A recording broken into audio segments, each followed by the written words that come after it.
మగవాళ్ళలో erectile dysfunction రావడానికి ముందు కొన్ని సైన్స్ అన్నవి మనం అబ్జర్వ్ చేయొచ్చు.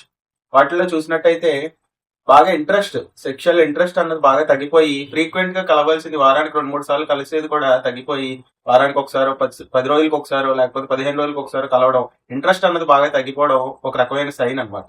అలానే సెమెన్ వాల్యూమ్ అన్నది కూడా ఎజెక్ట్ అయిన తర్వాత వాల్యూమ్ ఒక 2 ml 1.5 ml రావాల్సింది బాగా తగ్గిపోవడం, ఇంకా ఇంటర్ కోర్స్ కి సరిపడా ఎరెక్షన్స్ అన్నవి లేకపోవడం, మార్నింగ్ ఎరెక్షన్స్ అన్నవి బాగా తగ్గిపోవడం, ఇన్సర్షన్ మధ్యలోనే పెన్నిస్ అన్నది సాఫ్ట్ అయిపోవడం, ఇంకా చూసినట్టయితే ఆ సెమెన్ అవుట్ అయిన తర్వాత ప్లెజర్ ఏదైతే ఉంటుందో అది అనుభవించడం బాగా తగ్గిపోవడం, ప్లెజర్ అన్నది కూడా బాగా తగ్గిపోవడం, ఇవన్నీ కూడా early science of erectile dysfunction అండి. కాబట్టి గుర్తుపెట్టుకోండి, ఎర్లీగా కానీ ఇటువంటి సైన్స్ ఏమైనా అబ్జర్వ్ చేసినట్టయితే హోమియోపతిని కానీ మీరు కన్సల్ట్ చేసినట్టయితే చక్కగా ఎటువంటి సైడ్ ఎఫెక్ట్స్ లేకుండా దీన్ని ఎర్లీగానే ట్రీట్ చేసుకోవచ్చు. Thank you.